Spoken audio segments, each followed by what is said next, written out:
A very good evening, my dear friends, and welcome to today's ophthalmology recall session for the July exam, the 6th July exam, which all of you had.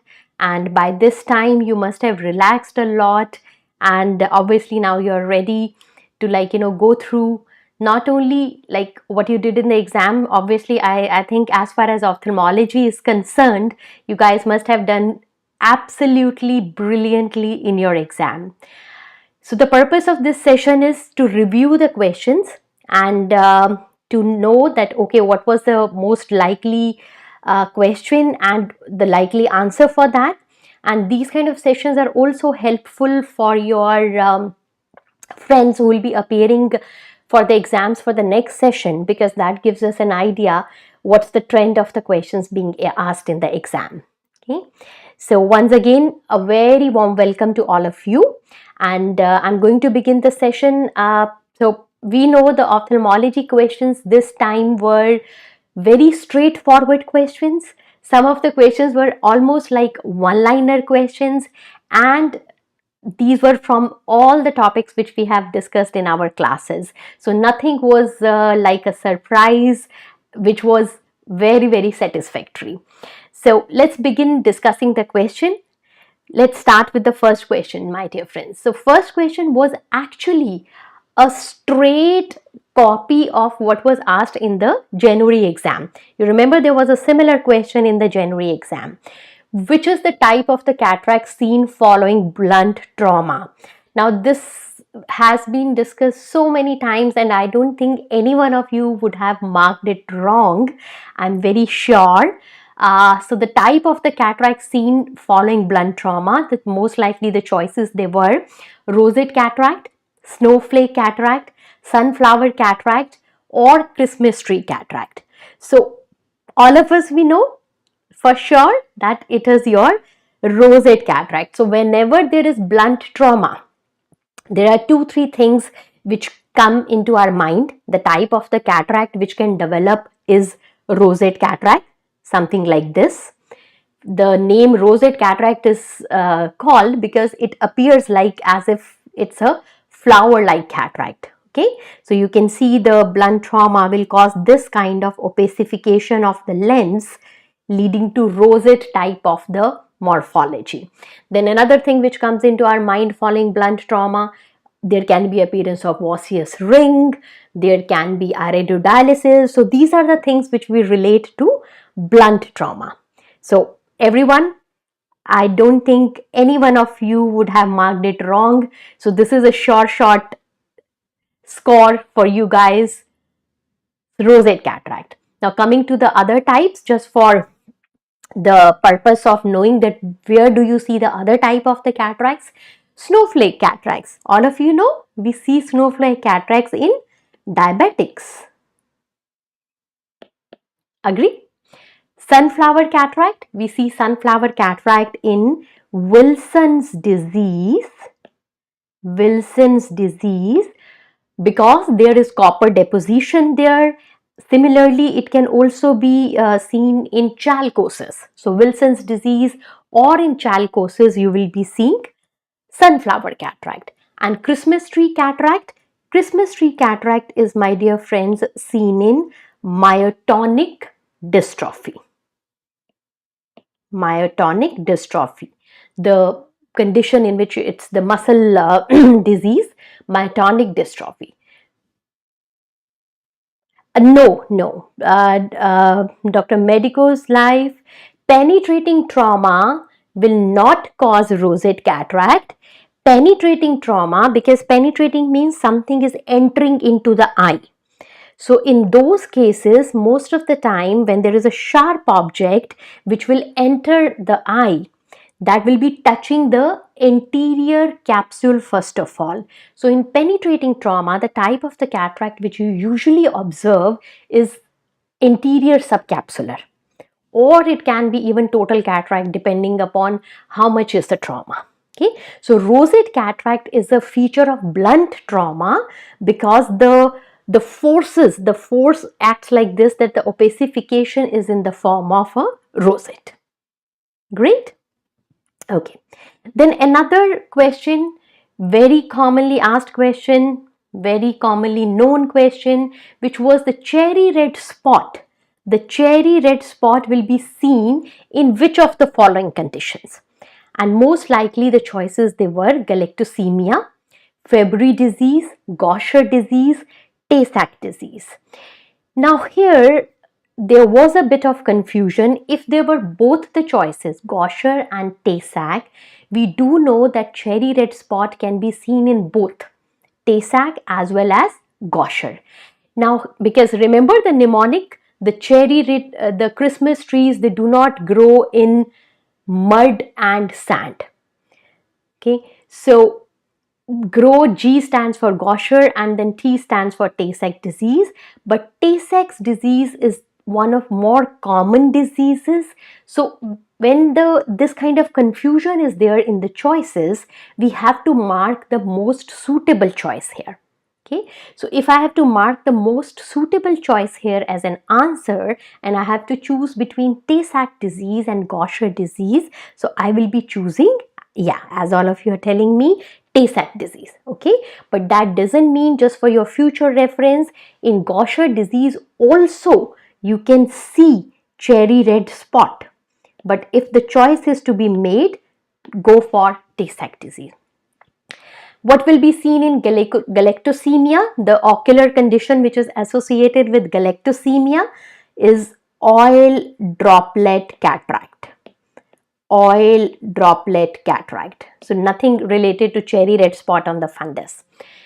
What is the ocular finding you can see in Fabry disease, beta?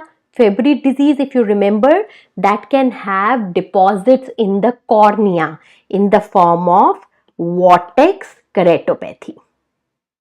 Vortex keratopathy. Right?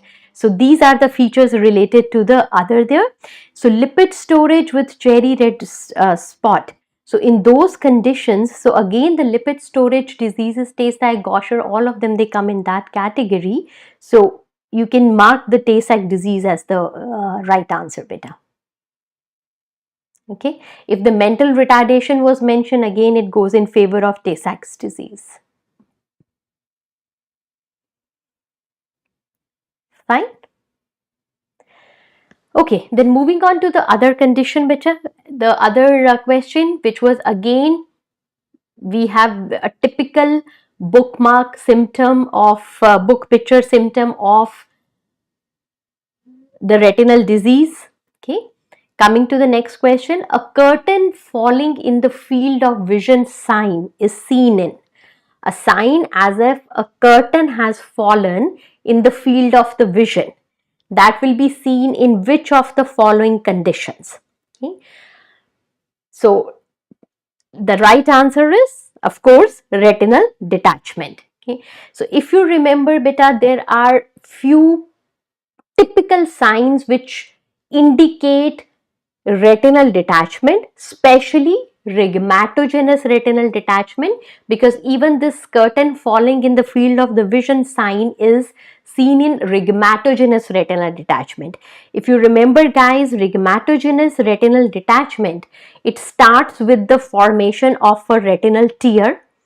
When there is a retinal tear, the subretinal fluid goes in, that lifts the retina, okay, that detaches the retina.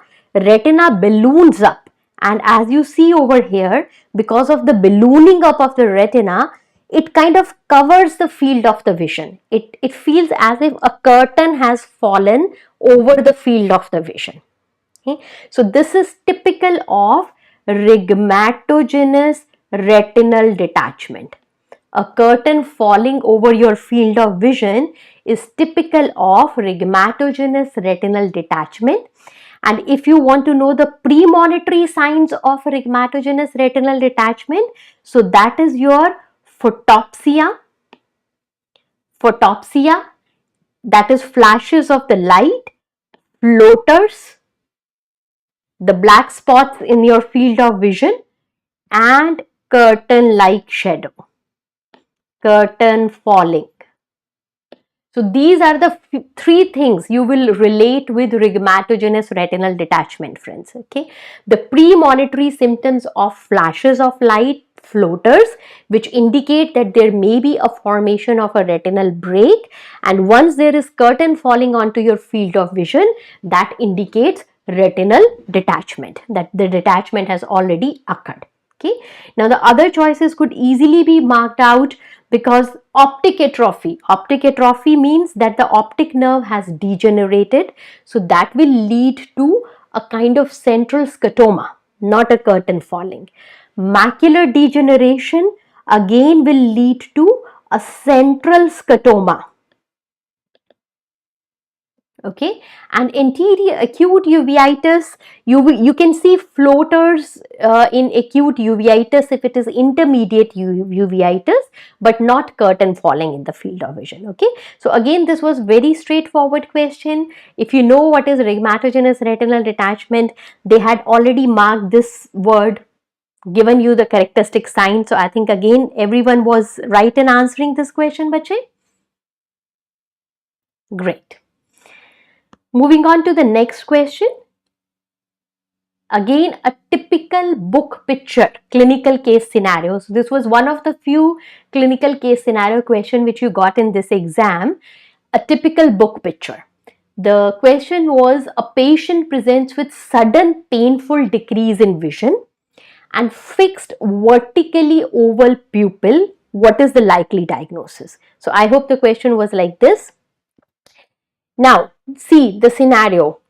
Sudden painful decrease in vision. Now, there are very few eye conditions which will lead to painful decrease in vision. So, one can be your corneal ulcers, okay. Other can be your acute attacks of glaucoma, okay.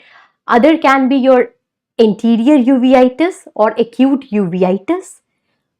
It can be optic neuritis. So, these are the 3-4 main causes where you get painful decrease in vision. So I'll just repeat once again. It can be corneal ulcers, it can be acute anterior uveitis, it can be acute attack of glaucoma or optic neuritis. Okay, but when there is fixed vertically oval pupil, so this was the key point in this question, bache.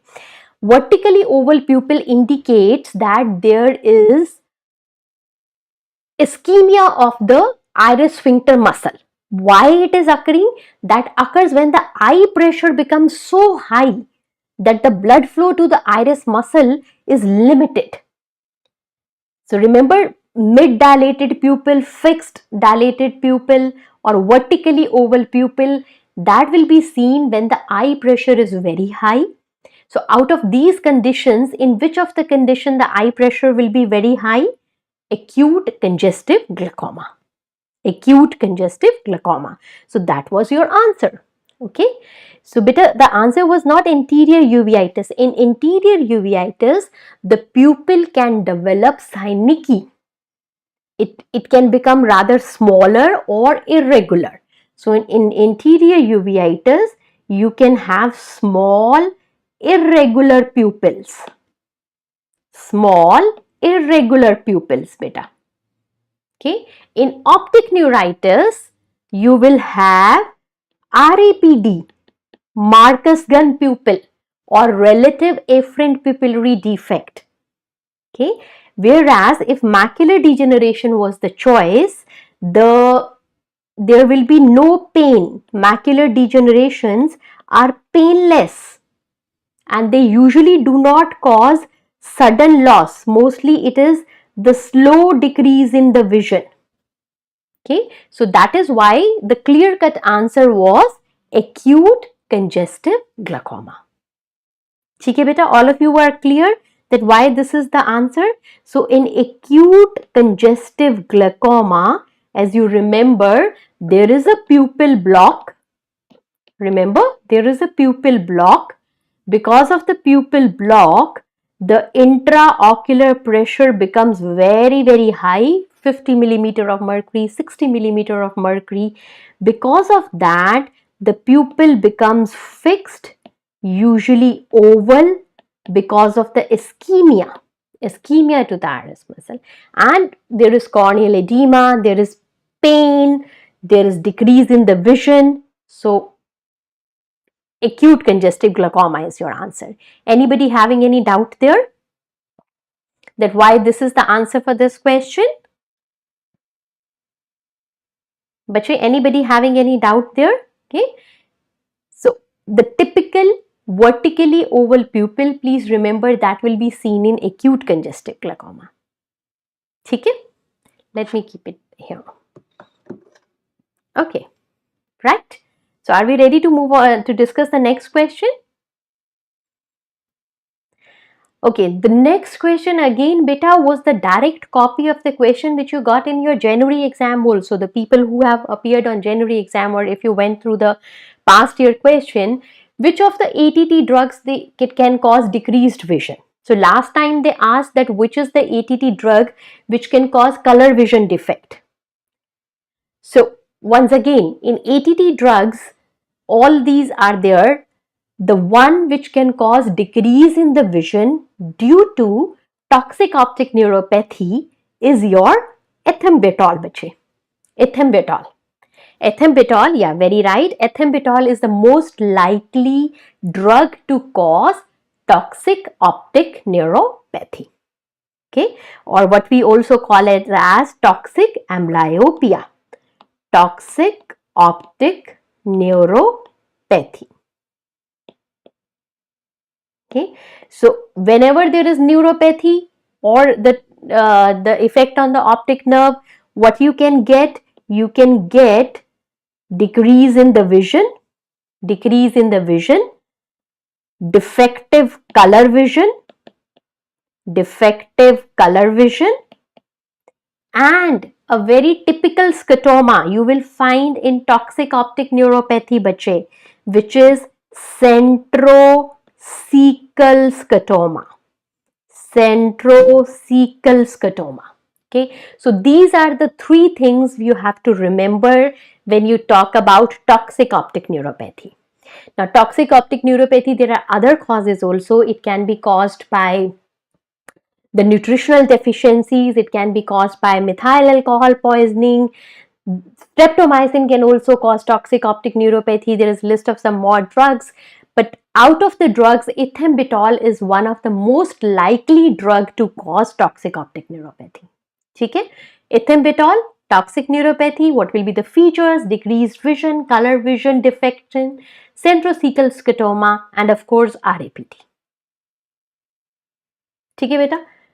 So I think again this question must have been correct for all of you who had appeared in the exam, and very straightforward question. Coming to your next question, bache. So this was a good question. I like this question because we have been discussing this in our classes, and I know, like, if you have been in the classes where we discussed this, again this would have been a correct answer for you. Lag of thalamus will be seen in which nerve palsy? So we know lag of thalamus means, what is lag of thalamus? Bache, remember what is lag of thalamus? Lag of thalamus is when you are not able to close your eye completely, like this. This is your lag of thalamus. See, here on the right side, the person is able to close the eye completely, whereas on the left side, there is small gap there. The person is not able to close the eye completely. Do you notice here, bache? All of you can notice. Here, the eye is completely closed, and here there is incomplete closure of the eyelids. And this is because of which is the muscle which helps in closing your eyelids? That is orbicularis oculi muscle. That is orbicularis oculi muscle. So if orbicularis oculi muscle is not acting properly, you will not be able to close your eye completely, and this happens in seventh nerve palsy. Why? Because seventh nerve is the nerve which supplies orbicularis oculi muscle. Yes, very right. because if the eye is not closed, especially during sleeping, the part of the inferior part of the cornea will remain exposed. That can lead to exposure keratitis, and that type of the ulcer, if you remember friends, is called as neuroparalytic ulcer. Neuroparalytic ulcer. Remember? So, lag of thalamus can lead to neuroparalytic ulcer. So, what was the question? The question was a one-liner, that lag of thalamus will be seen in which nerve palsy? So, all of us are clear. It will be seen in 7th nerve palsy, beta. It will be seen in 7th nerve palsy. Okay, right?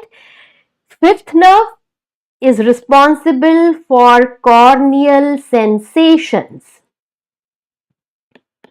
So that will lead to neurotrophic ulcer if there is a paralysis of 5th nerve.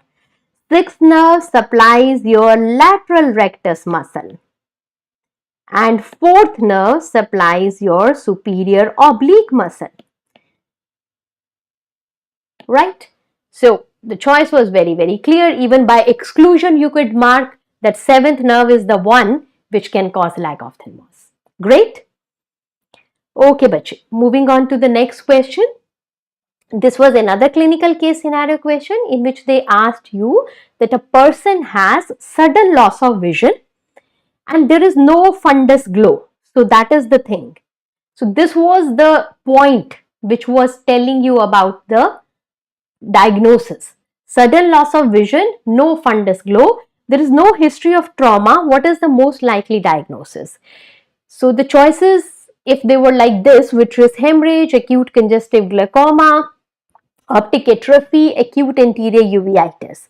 Now out of this, all of them, they can cause loss of vision, okay, but no fundus glow. No fundus glow means you are not able to see the fundus. The view of the fundus is blocked. So when the light is being put on the eye, there is no light reflected back. So that is called absence of fundus glow. So something like this. So if there is some kind of you can say media opacity, if there is some kind of media opacity, that will lead to that the light is not being reflected back from the fundus. So this is what happens in vitreous hemorrhage, as you are very right. So do you see here, the whole of the fundus is blocked by the blood in the vitreous cavity, which is called vitreous hemorrhage. So this is absence of fundus glow. This is absence of fundus glow due to vitreous hemorrhage. So that is why your answer was vitreous hemorrhage, beta. Okay. So because in the other conditions, in the other choices which are mentioned here, there will be no loss of the fundus glow. There will be no loss of the fundus glow. So that is why the answer is vitreous hemorrhage. In acute congestive glaucoma, we just discussed what will be the clinical picture. In optic atrophy, there is pale optic disc, but you will be able to see the fundus. Similarly, in acute anterior uveitis, there will be inflammation in the anterior segment, but you will be able to see the fundus. Now, just an additional point, what will be the conditions in which there is no trauma, but you will get vitreous hemorrhage? So, there are multiple causes of the vitreous hemorrhage without the trauma also. For example, you can get that in Eales disease. You can get that in proliferative diabetic retinopathy. Then any complication in which there is neovascularization on the retina, for example CRVO, they can cause vitreous hemorrhage.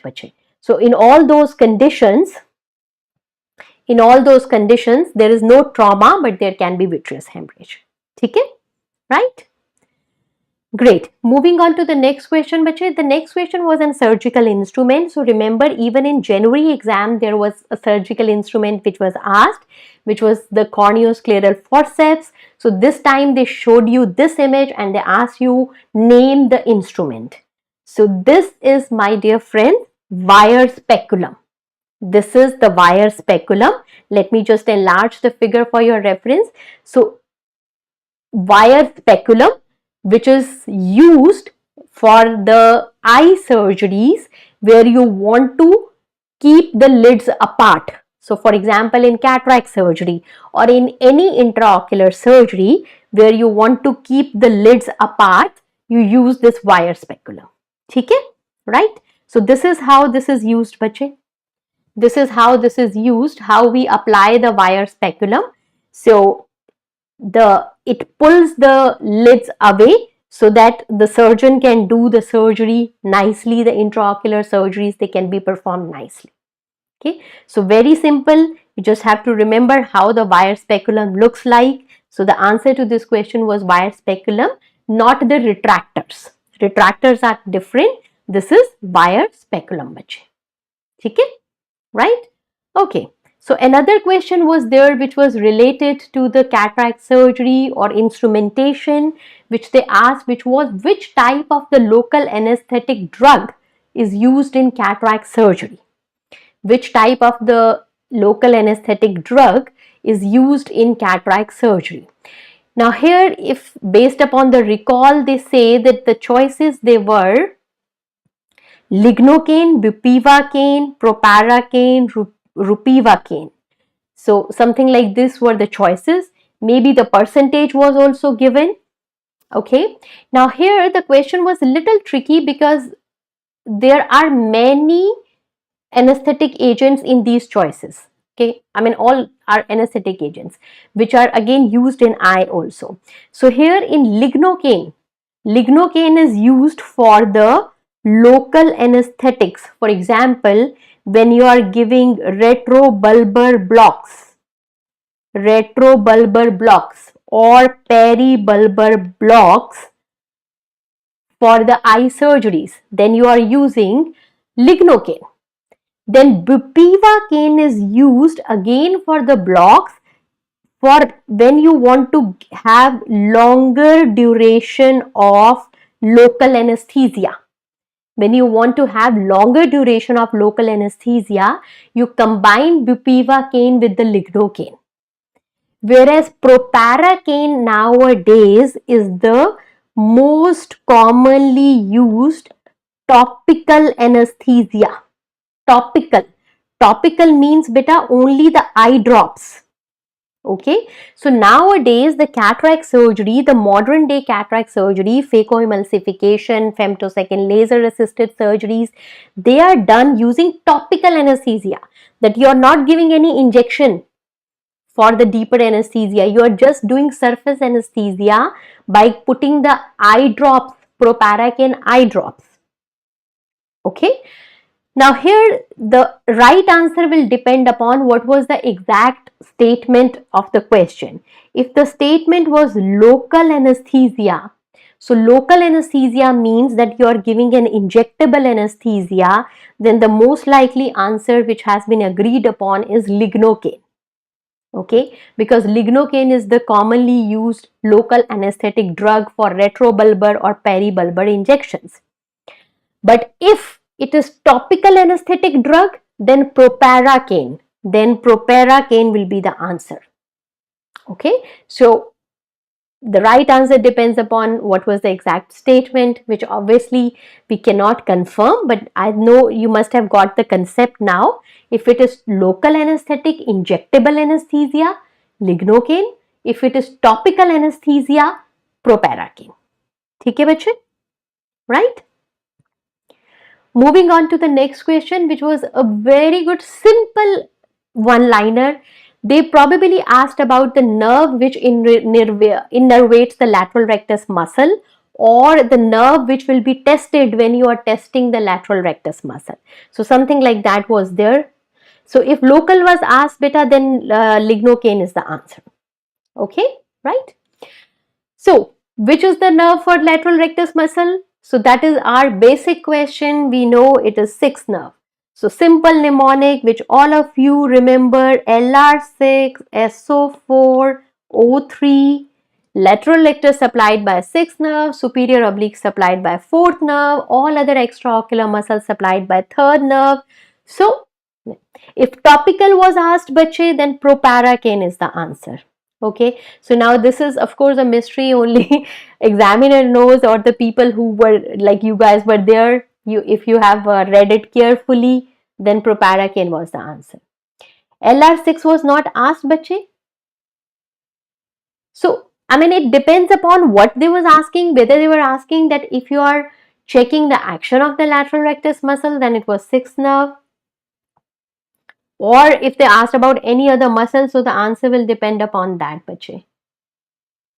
So what I got from the recall and which has been there uh, in the discussions is that they asked about the lateral rectus muscle. Oh, so they did not ask lateral rectus. So what did they ask? Okay, you can share in the comments what they asked, bache. Okay. Okay, and then there was this questions which was related to the refractive error given. What is the diagnosis in case of refractive error of +5 diopter in right eye and +1 diopter in left eye? So there was a questions in which they asked that there are different refractive errors in two eyes and what will be the diagnosis. So choices was probably amblyopia, anisometropic amblyopia, malingering, refractive error.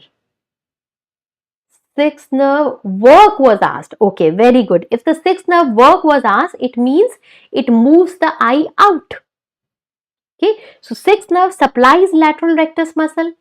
And what is the action of lateral rectus muscle, bache? Abduction.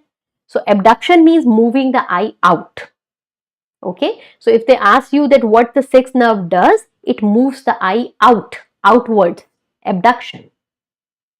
Okay, so a child who is having a refractive error of +5 in the right eye or +1 in the left eye, it means there is anisometropia, and this much of anisometropia will lead to amblyopia because the difference in the refractive error is significant.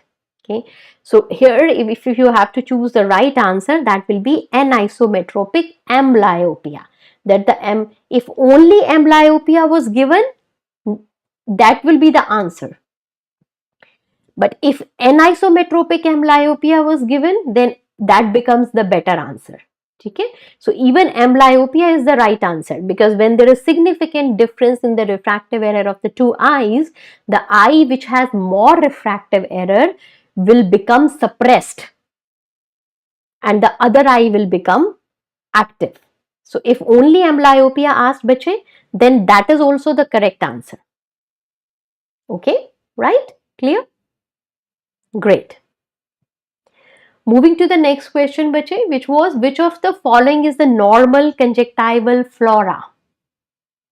Which of the following is the normal eye flora or conjunctival flora? So the choices were most likely Staph aureus, Staph epidermidis, Streptonemonia, H. influenzae. So if you know on our skin, on our external surfaces, Staph epidermidis is the most common commensal, bache, or the normal flora. Staph epidermidis is the most common commensal or the flora on the skin, on the eye surface. So that is your answer. Okay, and that is why, because if this commensal gets into the eye during the intraocular surgery, it can cause endophthalmitis. Okay, so as long as it is on the surface, it is not causing any disease in healthy people. But if it gets into the eye during intraocular surgery, for example, cataract surgery, then it can cause, so Staph epidermidis, if you remember, bache, is the most common cause of acute post-operative endophthalmitis. And for its prophylaxis, so in the last exam they asked for the prophylaxis, so that is why we do pre-operative povidone iodine prophylaxis. You clean the surface skin around the eyeball, as well as you put topical povidone iodine on the conjunctival surface, on the conjunctival sac, so that the normal flora is eliminated. ठीक है बच्चे, right? So Remember these two, try to correlate these 2 points. Normal conjunctival flora is staph epidermidis, which can cause endophthalmitis. So that is why we do the prophylaxis with povidone iodine. So when you correlate the things, it's always easy to remember, whatever way the question may come. Okay, beta? Yes, 5% povidone iodine. Perfect. And I think then this simple question had come for vitamin A deficiency. I hope it was there in the same format, that vitamin A deficiency will be seen in bitted spots, pterygium, pinguicula or Stalker's line. So vitamin A deficiency related question has been coming in almost all the exams now. So bitted spots is one of the signs of the vitamin A deficiency or part of xerophthalmia as we know it, right? So pterygium and pinguicula, they are degenerative conditions. They are degenerative conditions and not related to any deficiency. Stalker's line is an iron deposition which is seen in relation to pterygium. So of course that was not an answer, so this was pretty clear. Okay, yeah, one liner. And then I think there was another question based upon a clinical case like this. A young boy from poor socioeconomic background has hyperemia and yellowish nodules at the limbus. What is the most likely diagnosis? So here the yellowish nodules at the limbus and poor socioeconomic status was hint bache. So poor socioeconomic status means you are more prone to the infections because of the deficiencies, nutritional deficiencies. Yellowish nodule at limbus in the eye, they are called phylactens. They are called phylactens. So most likely the question which was being asked was like this, and then your answer is Phlyctenular conjunctivitis. Okay. So if you are coming from poor background, nutritional deficiencies, immunocompromised, you are more susceptible to contract infections like tuberculosis. And we know Phlyctenular conjunctivitis is a hypersensitivity reaction to tubercular antigen. So if you are exposed to tubercular antigen, you can have this kind of hypersensitivity reaction in which these yellowish nodules, they develop at limbus, which are called phylacten. Eye is red. So it was a case of Phlyctenular conjunctivitis. Okay? Foreign body will not be the answer in these cases, beta, because the nodules, the yellowish nodules, then if there was a kind of history of the poor socioeconomic background, so that indicates that they are talking about some kind of susceptibility to the infections. So then of course this answer becomes more. Foreign body will not be an answer if this was a question statement. Okay? And then there was this community ophthalmology related question. According to WHO, what is the definition of blindness? So definition of blindness according to WHO is when the best corrected visual acuity is, best corrected means after providing the correction for any refractive error, less than 3/60 in the better eye, in the better eye. So that is the WHO classification. Again, it's more of a community medicine as well as community ophthalmology related question. One liner definition. So choice B was the right answer here, bache. Okay? And then there was a question most likely related to, there was a diagram, refractive diagram, in which they wanted you to identify which is the corrected refractive error. Yeah, so that was the answer, absolutely. If they had given this definition, it means they were telling you very clearly, less than 3/60 with best correction in the better eye, that is the definition according to WHO for the blindness. Okay, so they are making the definition absolutely, it means the question was crystal clear. Okay. So then there was a question related to this, beta, that you had to identify that which of the diagram was presenting a corrected refractive error. So of course, which one was exact diagram we do not know, but of course we know the corrected refractive error means that the image should be on the retina. So if image is focused on the retina, that is the corrected error. So if the image is falling in front of the retina, if the image is falling in front of the retina, then it means it is myopia, uncorrected, okay, uncorrected. If image is falling behind the retina, then it is hypermetropia, uncorrected, of course, okay. If the image is falling into different points, not a single focus, so here is on the retina, here is not on the retina, that is astigmatism, that is astigmatism, okay. Then if there is some correction and then the image is falling on the retina, so for example here, so image is falling on the retina, but there is a concave lens which has been used for the correction, so this will be example of corrected refractive error. Okay? Yes, absolutely, corrected will always be on the retina. So you had to identify the image, that where image is being focused on the retina, the light rays are being focused on the retina, and if there was an image like this, that there is a biconcave lens which has been provided, which is helping the light rays to get focused on the retina. So that was your answer, bache. Okay, so again I think this concept we have discussed in the class, that how we correct the refractive error. So whether it is the myopia, which is corrected by the biconcave lens, hypermetropia, which is corrected by the convex lens, or astigmatism, which will be corrected by the toric lens, image has to fall on the retina. Okay, right?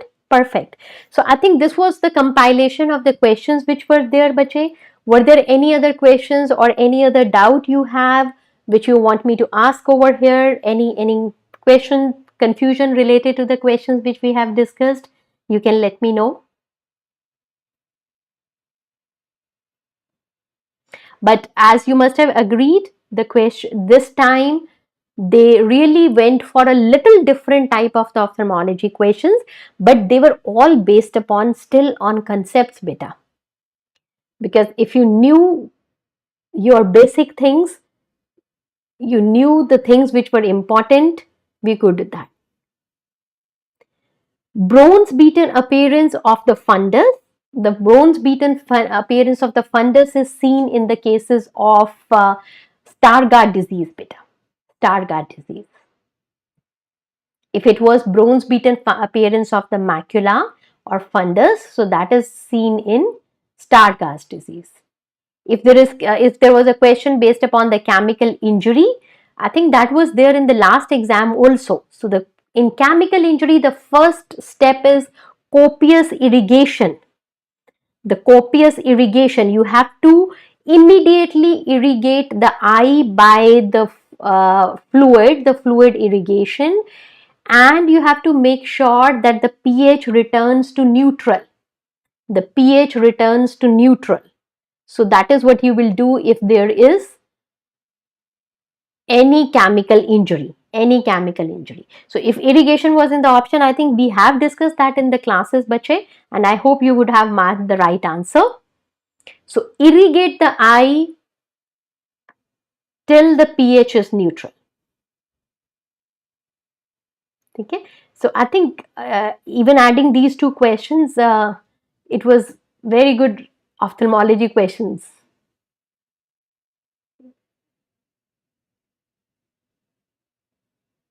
Okay, the only surprise was they didn't ask any question about retinoblastoma this time.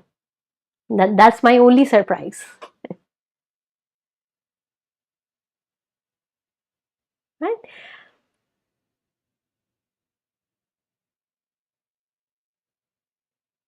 Oh, so after cavernous sinus injury, if the patient, which nerve will be damaged? So that will be beta your lateral rectus. So I think the questions which we were having related to lateral rectus was probably this question, because sixth nerve is the most susceptible to get affected in the cavernous sinus area.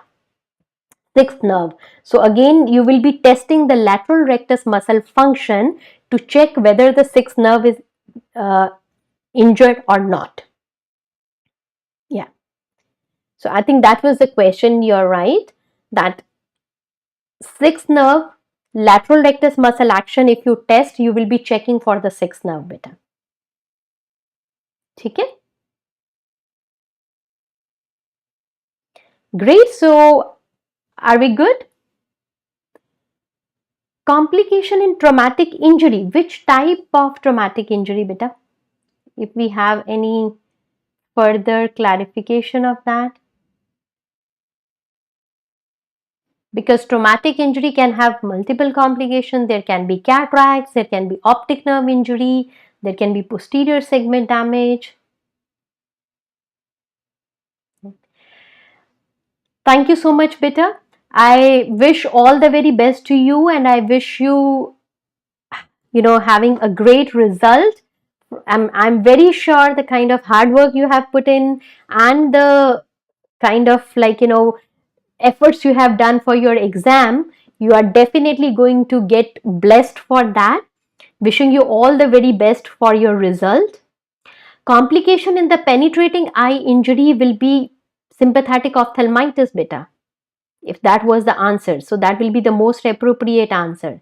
In penetrating eye injury, you can get sympathetic ophthalmitis, you can get cataract, you can get endophthalmitis, right?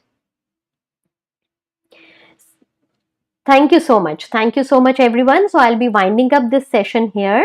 And if there are any questions, feel free to post them on the Telegram or on the email. Okay. And all the very best once again, bache. And I hope I'm soon congratulating you guys on your wonderful results. Thank you. Take care. Bye bye. Take care. God bless you, beta.